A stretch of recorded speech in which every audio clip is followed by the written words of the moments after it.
মেজদি, কেন আমাদের সঙ্গে এরকম হচ্ছে বলতো? হ্যাঁ রে রূপসী বোন, তুই একদম ঠিক কথা বলেছিস। হ্যাঁ মেজদি, একটার পর একটা বিপদ হয়েই যাচ্ছে আমাদের। কি যে করব, কি যে হচ্ছে, কিছুই তো বুঝতে পারছি না। ঠিক এমন সময় সোনা আর রূপাদের বাড়িতে সুমি আর তার মেয়ে চলে এলো। সুমিকে দেখে রানী বলল, এসো সুমি, এসো বসো। তারপর সেখানে সুমি আর তার মেয়ে রিঙ্কি বসলো। আর এদিকে সোনা রিঙ্কিকে ডাকলো, রিঙ্কি বোনু এদিকে আয়। মা মা, সোনা দিদি আমাকে ডাকছে, আমি কি ওখানে যাব? হ্যাঁ মা, যাও। তুমি সোনা রূপা সবার সঙ্গে খেলোগে, যাও। হ্যাঁ মা, যাচ্ছি। দিদি দিদি, সোনা দিদি, তোমরা কি খেলছো? আমিও খেলবো, আমাকেও খেলায় নাও। তারপর বাচ্চারা সবাই একসঙ্গে খেলতে লাগলো। এবার বলো সুমি, তুমি আমাদের বাড়িতে কেন এসেছো?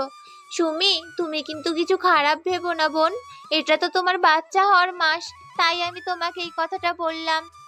আর এই মাসে তো তোমাকে অনেক সাবধানে থাকতে হবে, বলো। আমি জানি তো রানী দিদি, তুমি আমার ভালো চাও, কিন্তু তুমি তো জানো আমাদের অবস্থা।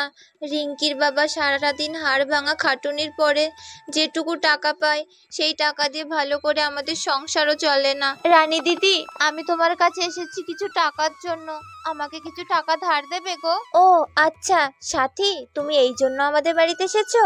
ঠিক আছে, তুমি একটু বসো, আমি টাকাটা নিয়ে আসছি ঘর থেকে। দিদি, তুমি আমাদের খুব উপকার করলে গো, তা না হলে তো আজকে আমাদের খাওয়াই হতো না।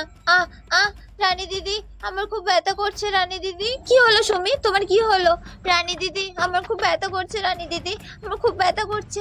আরে রূপসী, এ কি হলো? সুমির মনে হয় বাচ্চা হওয়ার ব্যথা উঠেছে, এবার কি করব আমরা?